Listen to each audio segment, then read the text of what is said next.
Celui-là, c'est un mètre. Il est énorme. Il est vraiment facile.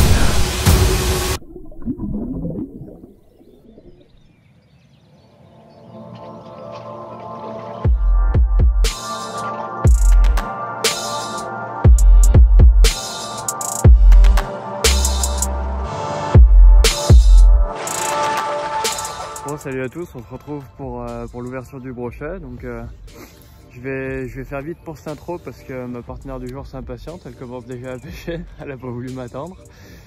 Donc aujourd'hui on se retrouve sur un plan d'eau avec de l'eau assez claire, un plan d'eau que je connais assez bien quand même. Il y a beaucoup d'herbiers, il y a une belle population de brochets. Alors certains jours ils sont beaucoup plus dehors que d'autres, on va voir comment ça va se passer aujourd'hui. On va essayer de pêcher au swimbait sur les bordures dans 1 ou 2 mètres d'eau juste au-dessus des herbiers.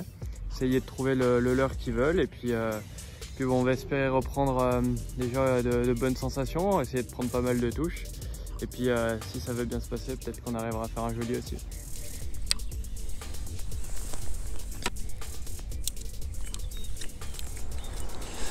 Allez, c'est parti.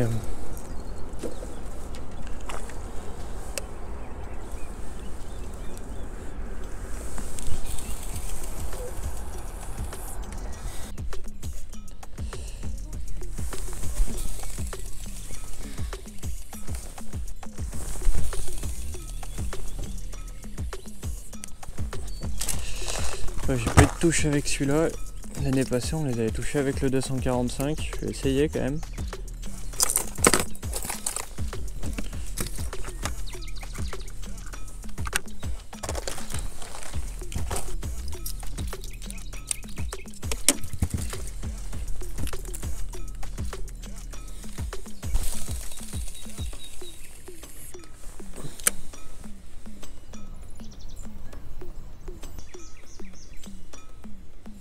Oh, j'en avais un derrière.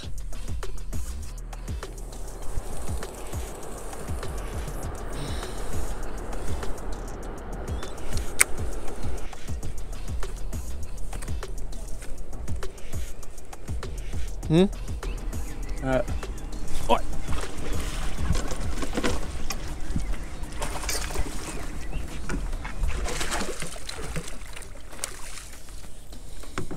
C'est Guigui, hein. Le premier de l'année. Il m'a mis une belle touche par contre. Le premier de l'année au Balam. Un petit poisson qui est venu l'attaquer juste devant le bateau. Une attaque typique qu'on a sur ce genre de leurre là. Donc même si on voit que c'est un petit poisson, il a quand même attaqué un leurre de 25 cm. C'est des choses qu'on sait déjà, mais c'est toujours cool de le revoir en début de saison comme ça. Capacité d'attaque de ce poisson.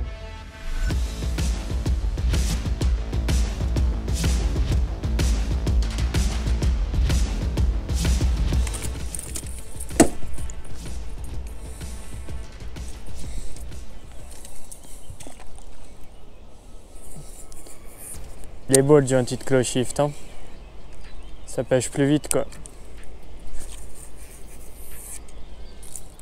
C'est entre un Jointed Claw et un Balam. Regarde.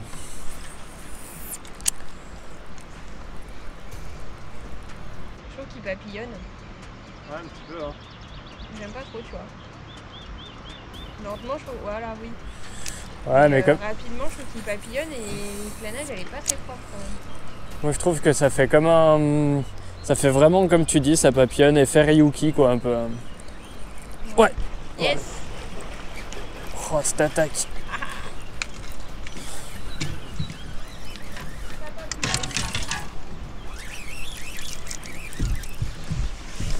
Il l'a coffré hein. Ah non, c'est ressorti. Yes. Ça papillonne quoi. Ça papillonne. C'est vraiment débile en rocher. Voilà le premier de la saison au Jointed Claw Shift. On était en train de discuter de l'action du leurre et puis il est venu le prendre sur la pause. Donc ça promet pour cette saison. Et le truc qui est quand même assez fou sur ce poisson, c'est qu'il a déjà un bas de ligne en acier dans la gueule. Donc il a dû attaquer un vif ce matin et le mec a dû se faire casser. Donc là il a le bas de ligne qui dépasse de la gueule, je vais essayer de lui l'enlever. Et au final, ça aurait été bien pour lui qu'il se fasse attraper. Eh mais c'est même pas le vif. C'est encore autre chose. Bon il avait un C'est un espèce d'hameçon simple double là, qui devait être loché dans le poisson qu'on vient de lui retirer. Donc il avait ça piqué dans l'œsophage, on a un peu galéré à lui l'enlever, j'espère qu'on l'a pas trop abîmé en lui enlevant ça. C'était impossible de le couper à ras, donc j'ai préféré lui retirer. Et puis ben, au final, il s'en sera peut-être bien tiré d'avoir remordu celui-là. Il a vraiment pris sur la pause. Hein. Il était là-dedans, là, hein, dans ses touffles. Ouais. Oh, cette boîte encore. C'est un petit... Ah, faut l'extraire.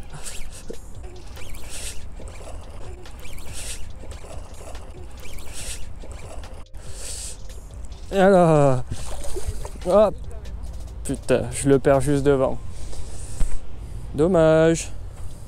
Bon, dans une vidéo précédente, je vous avais déjà parlé un petit peu des deux façons dont j'utilise le ballam et le jointed claw, parce qu'en fait je trouve que c'est deux leurres qui sont hyper complémentaires.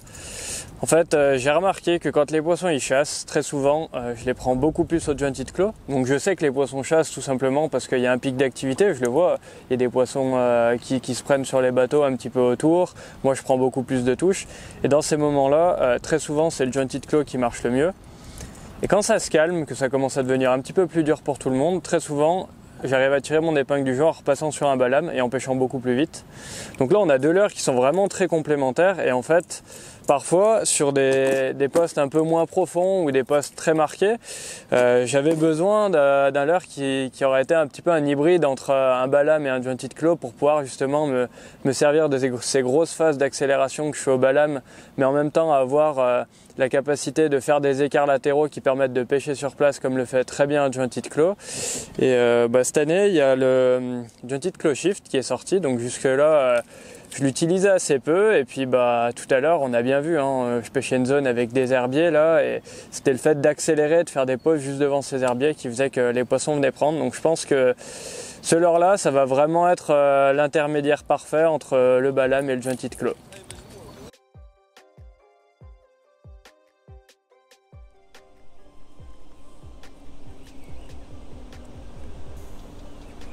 Ouais. Oh là là, cette attaque encore. On va pas le mettre à épuisette celui-là.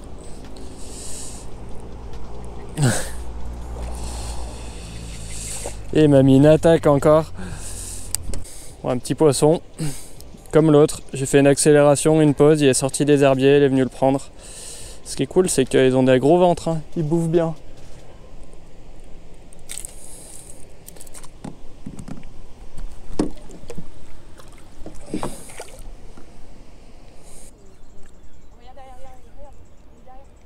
Ah ouais. Ouais, magnifique.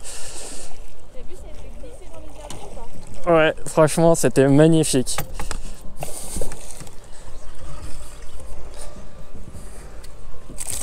Aïe. Ça va? Ah, Non, tu l'auras pas. je l'ai touché.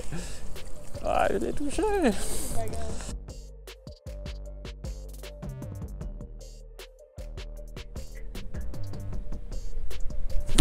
Pendu.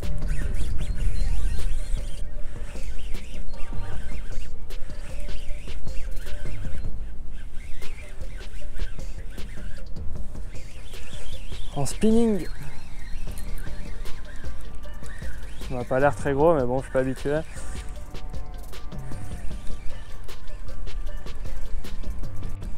Ah, c'est pas très gros.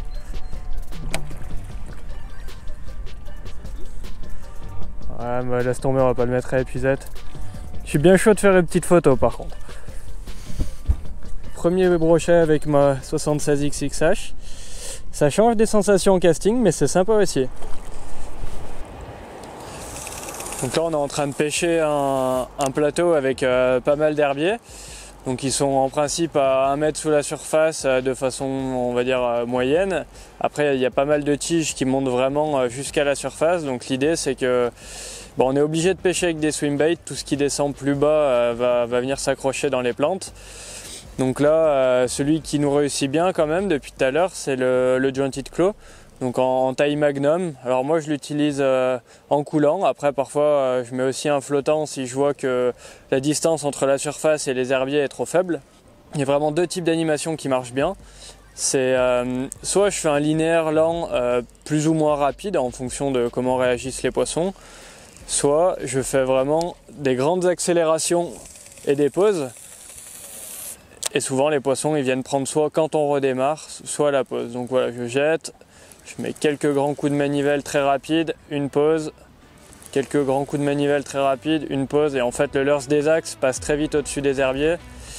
Et souvent quand ils s'arrêtent, les poissons ils sortent et on prend des super touches. Ouais. Ouais.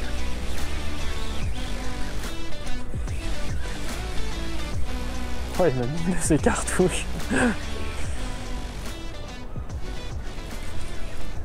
Ouais, prends peut-être l'épuisette au cas où. Oh, quoique. Ouais, fais-toi pas chier. Il a l'air bien piqué. Ouais, puis c'est pas un gros poisson.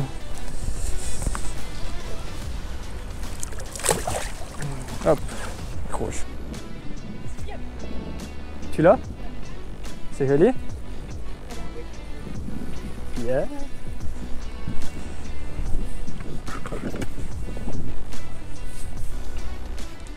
Il est dans les herbiers ou il est gros?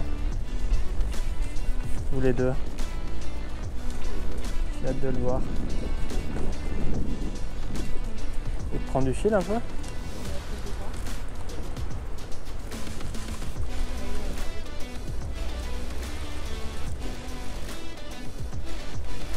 Ouais, il est pas vilain, hein. Pas un big, mais...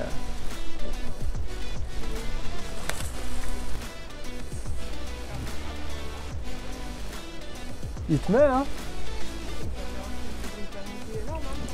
On le met à l'épuisette ou pas? Parce que là, comme il est piqué, ça va être le bordel.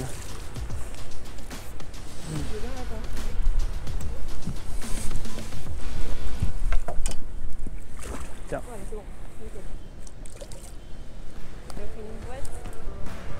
Moi j'ai eu une touche juste avant, il y a eu l'espèce de remous, la touche elle était hyper sèche, hyper courte, il a à peine dû le sentir. Soit il y en a plusieurs de chauds sur la zone, soit celui-là... Ouais.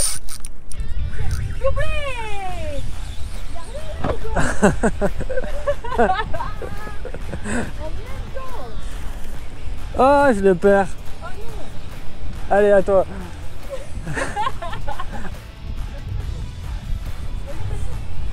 Il est joli ou pas?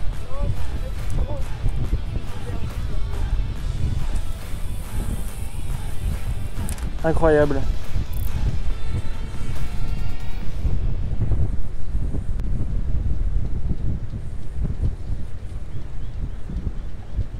Tu me dis hein si c'est joli.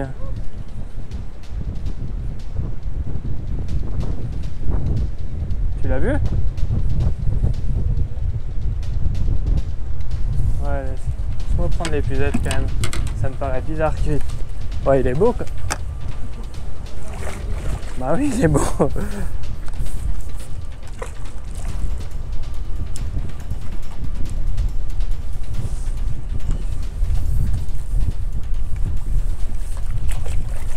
Yes.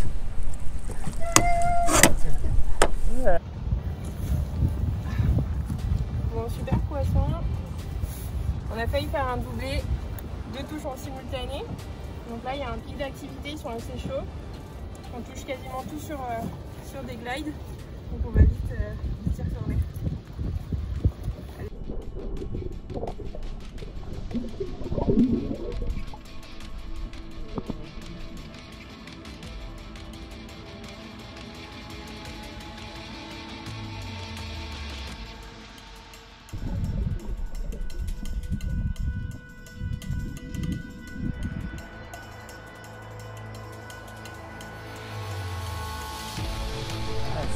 Et il est beau aussi. Hein.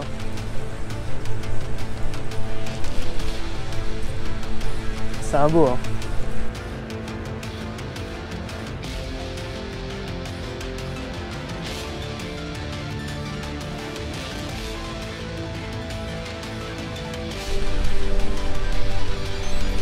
Ouais, il est plus gros. Il est bien plus gros. Celui-là, c'est 1 mètre. Il est énorme. Il est vraiment fat celui-là.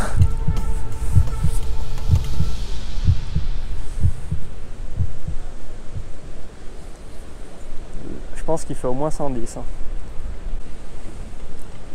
Te chie pas. Hein.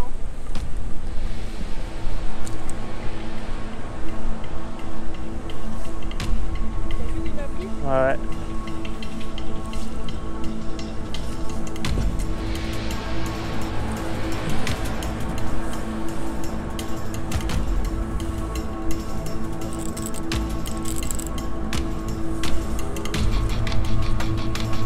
Allez, je me l'amène gentiment par là.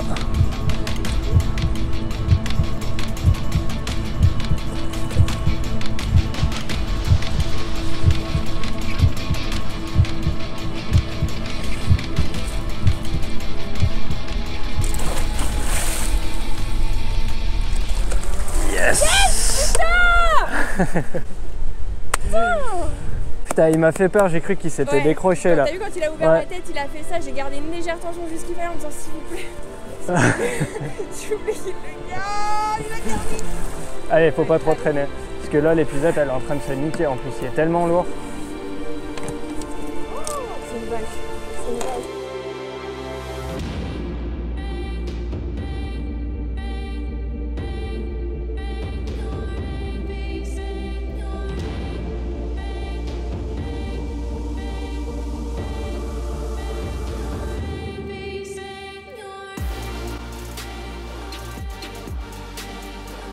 Record perso, 114. Et c'est une vache. C'est un mammouth. Il est monstrueux. Oh, quand j'ai vu l'attaque, il est monté en surface, te le chercher, c'est incroyable. Bon, on le remet vite dans l'eau, on le pèse, on voit ce que ça donne. Bon là, elle tient vraiment un poisson de ouf. Donc ce qu'on va faire, c'est qu'on va quand même le peser parce qu'il a vraiment un ventre énorme, qu'on a tout ce qu'il faut, qu'il est bien en forme, qu'on peut le maintenir dans l'eau. Donc on va voir combien il fait. Moi je pense qu'il fait bien plus de 10 kilos ce poisson.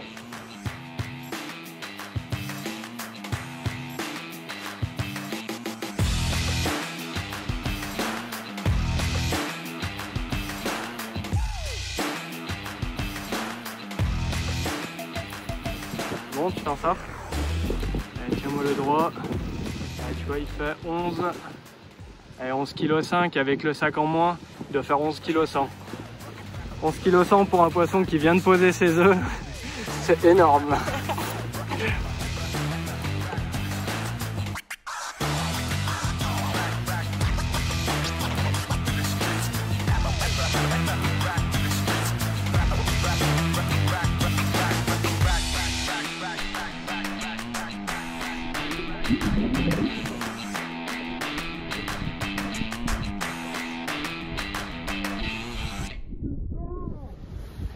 Bon, on s'assoit 5 minutes parce que c'était complètement ouf.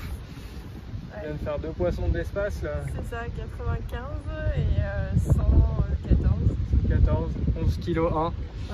Poisson de plus de 10 kg le jour de l'ouverture à cette époque, c'est dingue parce que autant l'hiver il s'en prend parce que souvent c'est des poissons qui sont pleins d'œufs. Là c'était une grosse femelle certainement qui avait posé les œufs, elle avait des poissons plein le bide, on le voyait bien là, elle avait des bosses sur le ventre. Donc de prendre un poisson comme ça à cette époque, bravo. Bon allez, on va s'y remettre quand même.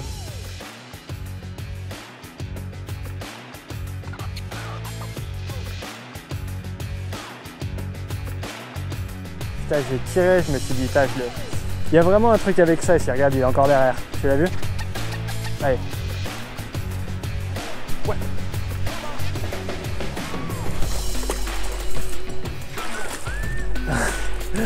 C'était une putain d'action. Pas un gros poisson, mais c'était ouf. J'ai eu l'impression de jouer avec un chien. Bon, je vais même pas le mettre à l'épuisette. Pour le coup, il est bien piqué celui-là.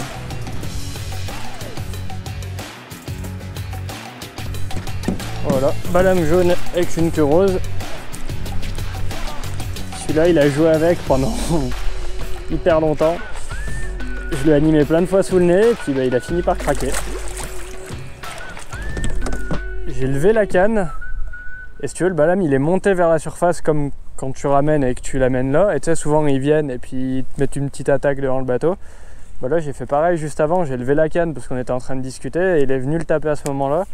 Et après en continuant de mouliner, il est venu prendre. Donc ça veut dire que toutes les fois où on les fait attaquer au bateau et derrière ils partent parce qu'ils nous ont vus, en fait si ça se trouve dans ces moments-là, si derrière on pouvait continuer à animer, on finirait par les prendre, quoi. Bon bah voilà, c'est la fin de cette ouverture. Donc on aura pêché quand même une bonne partie de la journée, hein. On a attaqué, il était quelle heure? Ouais. Là il est 19h, donc ça fait plus de 10 heures de pêche. C'était assez intense, mais on a pris pas mal de poissons, enfin il n'y avait pas de quoi s'endormir, et puis bon bah nouveau record pour toi. Ouais. Super poisson là, action de dingue. On a vécu une petite demi-heure de folie là où on a eu beaucoup de touches. On avait vraiment trouvé une zone qui allait bien, on avait la bonne façon de passer, le bon angle. Tout qui allait bien et tout qui s'est bien conclu avec 2 super poissons. Donc on peut dire que c'est une ouverture qui est réussie. Puis bah, maintenant, il y a hâte de voir la suite de la saison, que ça se poursuive ainsi, ce serait parfait. Bon bah écoutez, si vous avez des questions sur la façon dont on a abordé la pêche, si vous avez des remarques un petit peu sur le matériel qu'on a utilisé, si vous voulez aussi nous dire comment s'est passée votre ouverture, bah écoutez, n'hésitez pas à réagir dans les commentaires, on se fera un plaisir de vous répondre. Allez, à bientôt tout le monde.